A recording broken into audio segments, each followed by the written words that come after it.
Tak, ahojte, zdravím všetkých. Dneska si ukážeme dosť podstatnú vec, a to je nabíjanie elektromobilu doma. Ako sa dá nabíjať doma?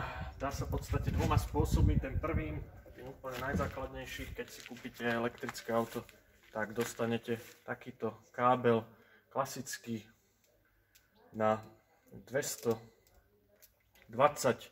zapojíte do zástrčky, zapojíte konektor do auta a nabíjate.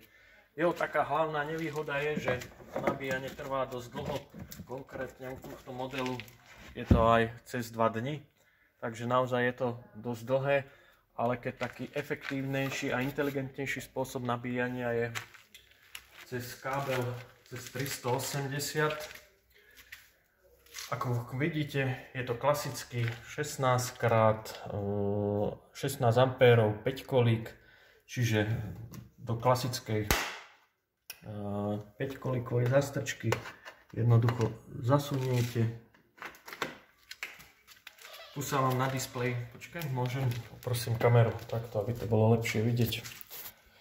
Tu je jednoduchý displej, kde sa vám ukáže, že koľko je tam voltov, je tam 402 voltov, dá sa nastaviť odložený štart a dá sa nastaviť napätie 8-10, necháme to na 13 ampérov. Tuto vlastne len sa zmačne, otvorí sa konektor, človek si to takto vyvlečie, zastrčí do auta, vydá to svoj taký špecifický zvuk, možno to bude počuť, možno nie. Tak a vlastne, jak už to bliká, tak teraz to vlastne nabíja. To je vlastne celé, počas nabíjania má to ochrannú spojku,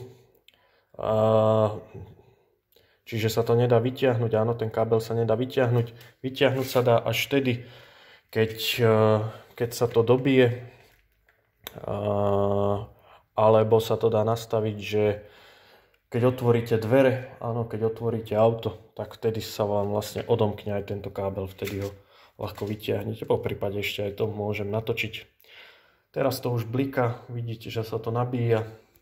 Môžeme sa pozrieť aj dopredu do auta, čo to vlastne tam ukazuje. Tak, vlastne vidíme, že 2 hodiny 35 minút bude trvať nabíjanie. Keď otvorím dvere, sa to zrušilo.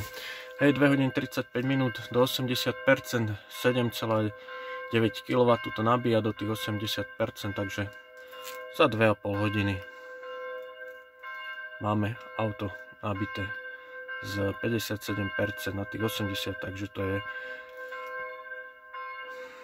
23% za 2,5 hodiny pri domácom nabíjaní. Dá sa to nastaviť ešte aj na rýchlejšie, ale momentálne to nie je zapotreby. Takže toľko k nabíjaniu domácemu, keby nejaké otázky, kľudne napíšte do komentu. Majte sa, ahojte.